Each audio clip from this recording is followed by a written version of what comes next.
If I was to do a series about aloneness and not talk about Job, I am most likely not giving the complexities of aloneness the respect they deserve. Job is proof that you can be alone even in the midst of those who care about you.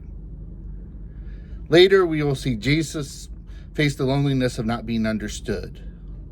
But the best example we have of this is found in Job and his friends. The story of Job is an ultimate tragedy, a story of immense loss and undescribable grief. It is almost impossible for us to understand what Job must have been feeling, at least at the amplitude that he was experiencing things. That being said, many of us know what loss feels like when it's beyond unfair. And understand that grief that causes us to question even our deepest beliefs. This is where we find Job when his friends arrive. Many times we have people who arrive when we are struggling, who are earnest in their desire to help, but for all their earnest desire to see us return to some sense of normal, or to fix the problem so that we can move on, they often don't listen to the depths of our words. Job's friends point to many truths, many things that should give Job potentially some direction as to his recovery. But Job's struggle is deeper, and they are unwilling to hear.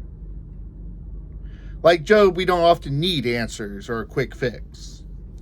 We need people to sit close to us where we are, to feel with us, even if they are not feeling what we are feeling. It is this that can create a whole new sense of aloneness, a sense that we are at a place no one else can understand, maybe even a place where we shouldn't be because no one else can understand. And then we begin to question our own selves and our own understandings of where we are and who we are. And when we are angry with God, this can expand exponentially.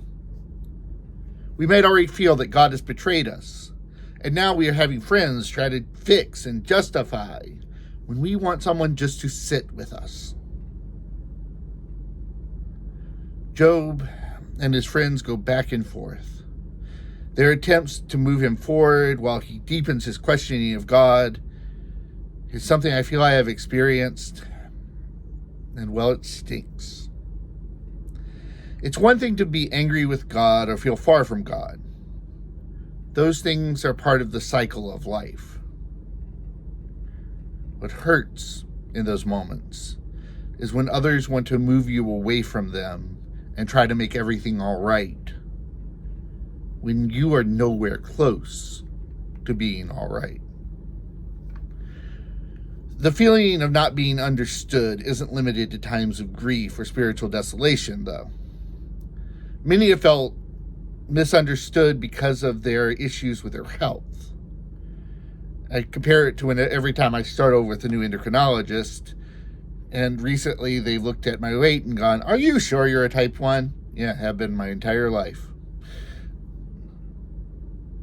But also bigger questions of identity. A youth I once worked with was asked while walking down the street, and someone had yelled racist language from them in a passing car. What did you do to upset that person? By a stranger walking the other way.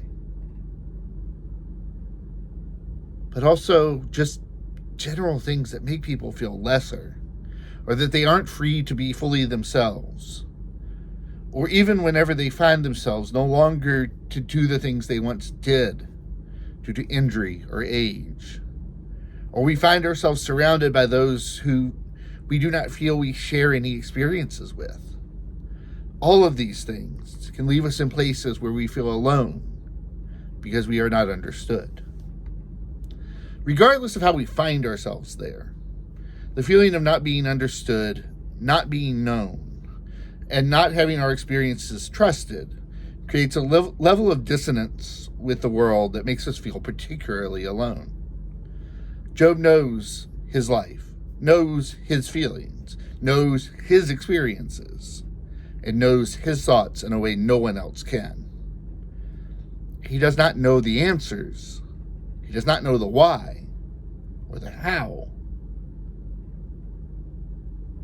And while he is looking for answers to those questions, he is fully aware that none of his friends can have it with any certainty.